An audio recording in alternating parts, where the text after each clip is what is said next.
Okay, I'm going to set up the game board for a 4-player game, and then I will take it in turns to show you what all the turns do. So this is the Guild Classrooms. There are 24 tiles for a 2-player game, and 12 tiles you add in for a 3 or 4-player game. So I'm playing as a 4-player, so I'm going to take these tiles, add them to the stack, shuffle them up real good. Then I'm going to fill the draft line. I'm going to leave them all face down until we're ready to play. These are the town classroom tiles. There are 20 of these tiles at all play levels.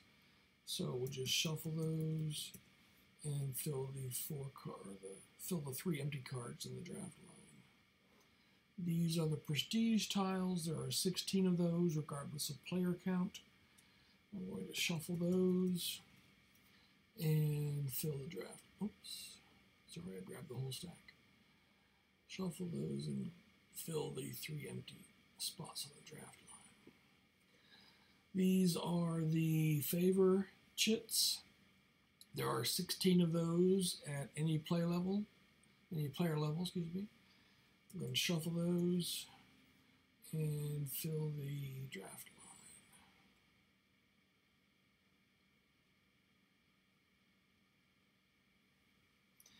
These are the monument tiles. There are 24 of those at all player counts. I'm going to shuffle those and fill the draft line.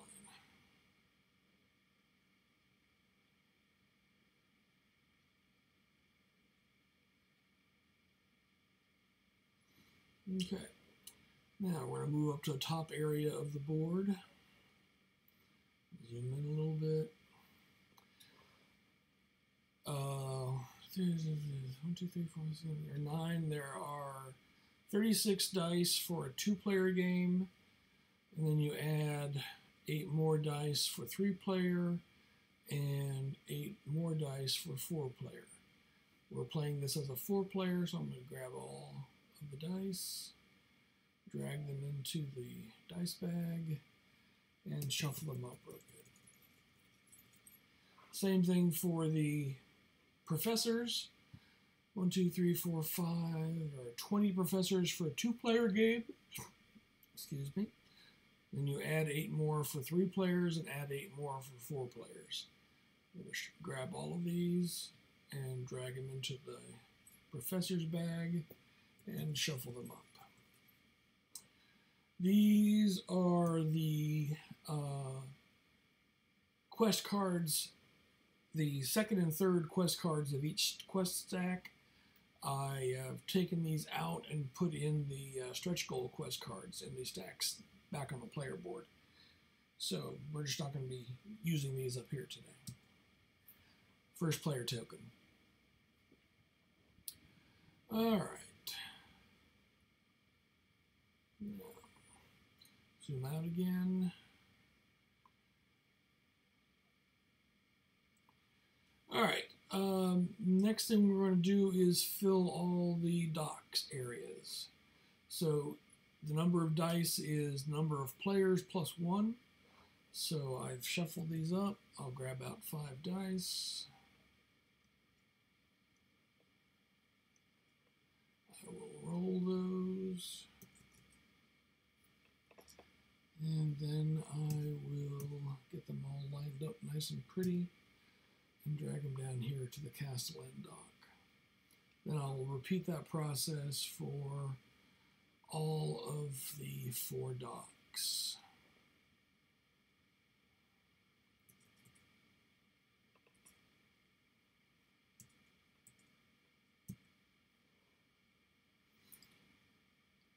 Tabletop Simulator is a nice way to prototype and test games because it's very easy to get all the assets into the game. Actually using them can sometimes be a little bit like jumping through hoops to get the result you want. But it's not too bad, and it's certainly better than not having any ability to play test or prototype at all.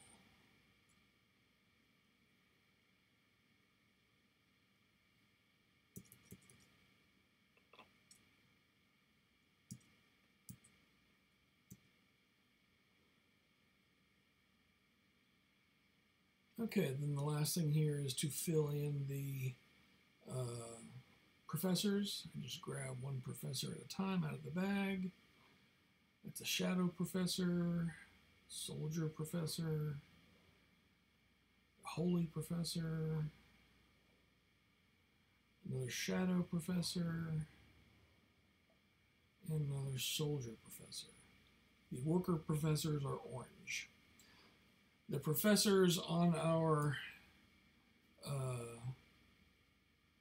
player board, the purple ones, are your headmasters. Headmasters are wild, and they can be anything, any guild color.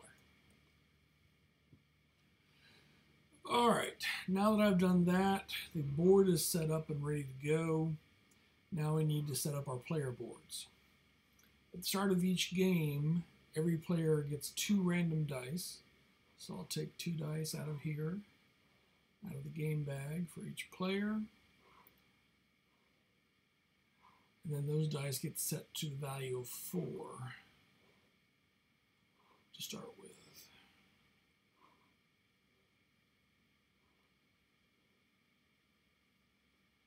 So 4, 4, 4, 4, 4. Each player also gets a professor out of the bag. So I'll grab a professor. There's a worker professor. There's a holy professor. A shadow professor. And another holy professor. Finally, each player gets 1 random classroom tile. So off of the stack, they take 1 tile, 1 tile, 1 tile, 1 tile. Okay, then we set up each of the boards. So let me go zoom in on one of these boards, and we will show you how that's done.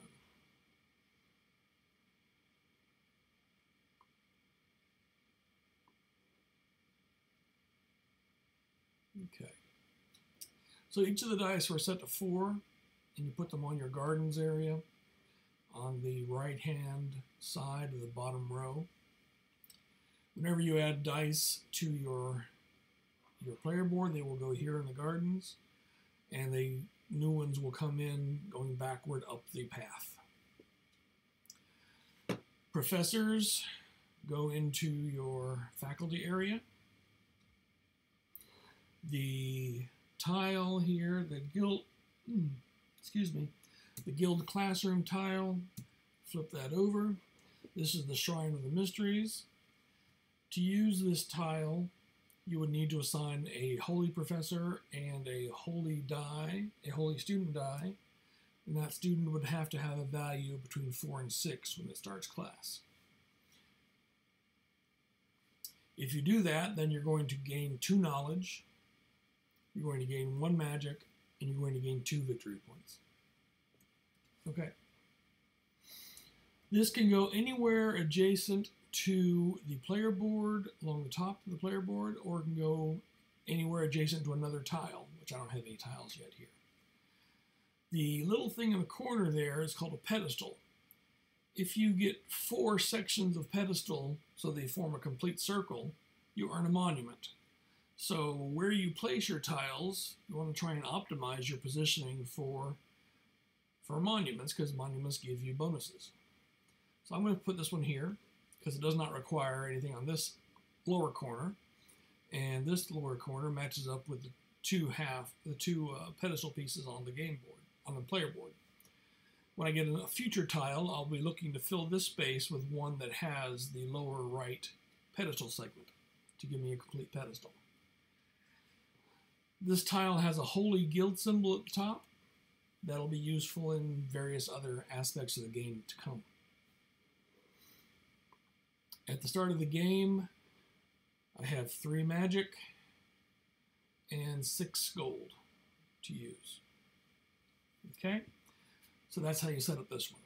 Now we'll zoom up to the next player board, and we'll do the same thing again, and I'll discuss some of the things here with this one. So, got a 4.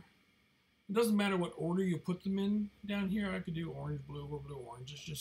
It's just a holding area for your student dice until they're ready to go up to the classrooms. Okay, then you move the professor down there. Okay, this one is practical counterfeiting. This one, when you use the tile, it requires you to place a shadow professor and a shadow die and a worker die. If you do that, you gain 2 knowledge, 2 coins, and 1 victory point. This one has pedestal pieces in every corner. So it's a much more useful tile for getting monuments. I'm not going to put it over here because that kind of wastes the right-hand side. So I'm going to put that one right here. That sets me up pretty easily to get 2 other monuments. So that's where that one goes. And once tiles are placed, they are permanently there. So make sure you place them correctly. I'm going to lock this one down over here. And then I'm going to scroll over to the other side of this large play area to look at the other player board. Okay, 4 and 4, and the Holy Professor, and the tile. Another good one, 4 pedestal pieces. We'll put this one over here. And lock that down. Again, I'm setting myself up for some monuments in the future. Spycraft Hall requires you have a shadow professor and a shadow student. And when you assign those, you gain 2 knowledge and 1 victory point. Okay, let's scroll down to the last player.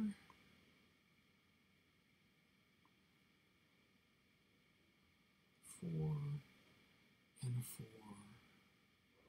Shadow Professor.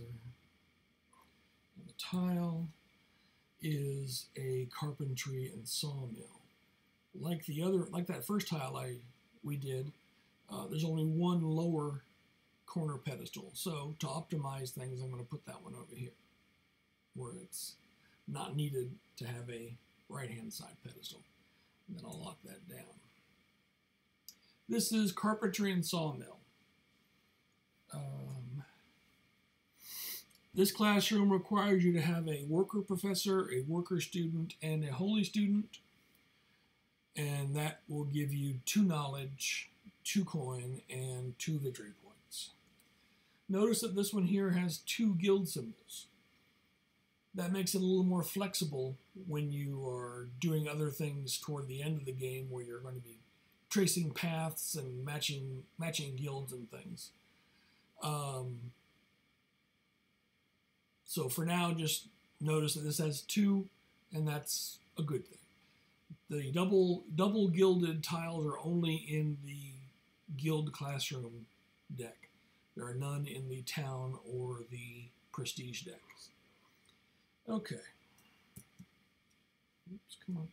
Give me back my full screen. There we go. All right, so now we will reveal all the stuff we set up in the beginning. I'm just going to grab all of these and hit the flip button on this.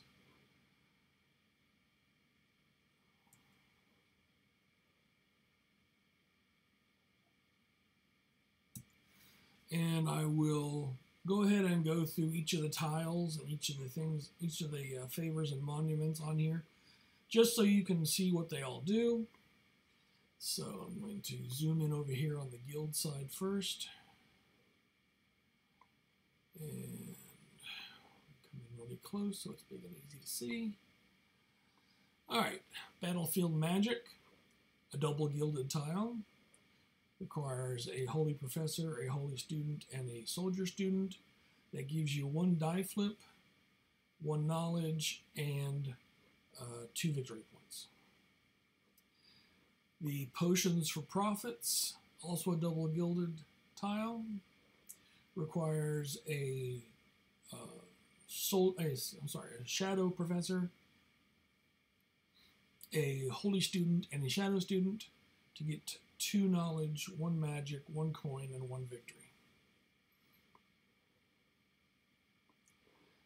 Officer Training, double gilded, requires a Soldier Professor, requires a Soldier die and a Holy die, and they must be equal value when you put them on the classroom. That will give you a die flip, 1 knowledge, and 3 victory points. Alchemy Lab, again double gilded, requires a Holy Professor, 2 Holy dice, they're valued between 4 and 6, and 1 Worker die valued between 1 and 3. That will give you 3 knowledge, 2 magic, and 2 victory. And this one here is a single gilded tile. Requires a Holy Professor and a Holy Student with a value 1 through 3. You get 2 knowledge and 2 magic. And the last tile on the guild side is Metallurgy, double gilded. Requires a Worker Professor, 2 Worker Students, and 1 Soldier Student. Gives you a die flip, 2 knowledge, and 2 victory points. Okay, so now I'm going to move over to the other side and look at the town.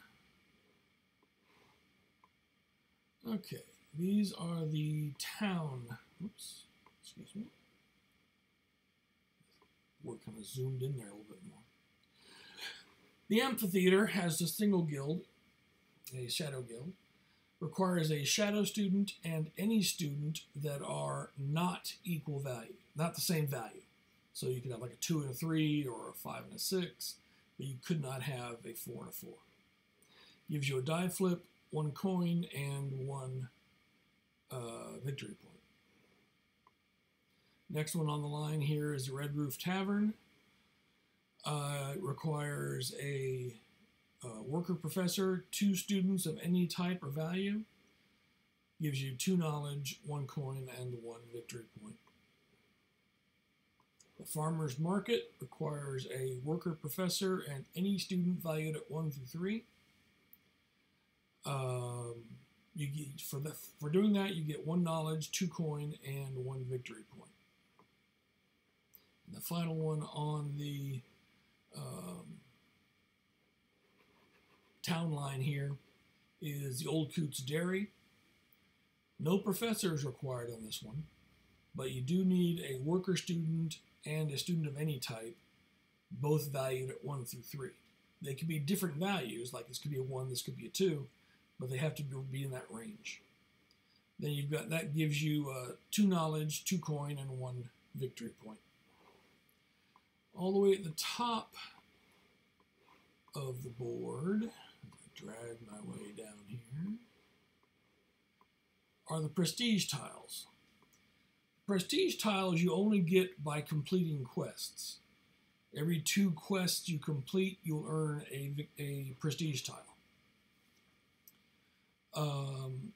They don't require students, they're just to give you victory points at the end of the game. So this one here, the Holy Guild Hall, at the end of the game, will give you 1/2 of a victory point, rounded down, for every professor you have. So if you have 5 professors, you get 2 points. Plus, it'll give you 1 victory point for every Holy Professor. So if you have 3 Holy Professors in that group of 5, then that counts for 3. So you get 2 plus 3 is 5. The Headmaster token, which I told you was wild, can be any color you want it to be. So when you're counting this, if the Headmaster token is in addition to the 3 holies you already have, that would give you 4 points for this. And then the extra 2 points you got from this end of it, so a total of 6 points. Hammer and Helm Society, no guild noted at all here. At the end of the game, you get 1 victory point for every tile that has a worker icon at the top or a soldier icon. And if you have a double gilded tile that has both of them, it counts twice.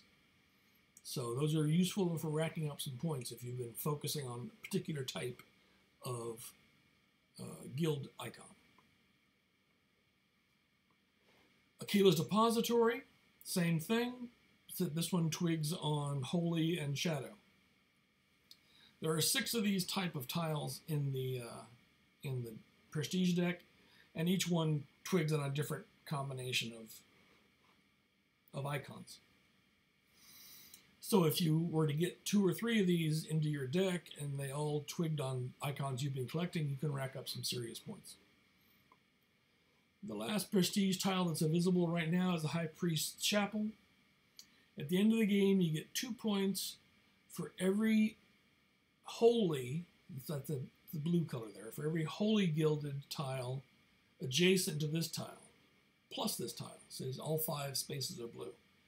So if all 5 spaces have holy tiles, then you get 10 points out of this. And that includes double gilded tiles. So if you have one gilded tile down here that's, say, holy and soldier, it still counts for the holy because it has the holy icon.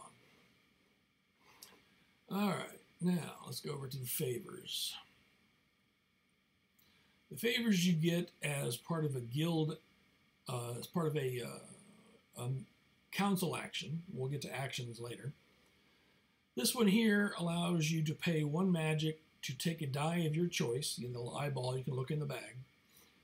Take a die of your choice and turn it to 4 and put it on your player board. Next one down here is take a random professor out of the bag. And then you also have 2 knowledge you can apply to any of the dice on your player board. This one here allows you to pay 1 magic to put a monument token on an incomplete pedestal. So if your pedestal has all the corners are filled with something, but they don't all form a complete pedestal, you can use this favor to put a monument on there anyway. This next one here is you receive 3 magic and a die flip. You can flip one of the dice in your player board to its opposite face.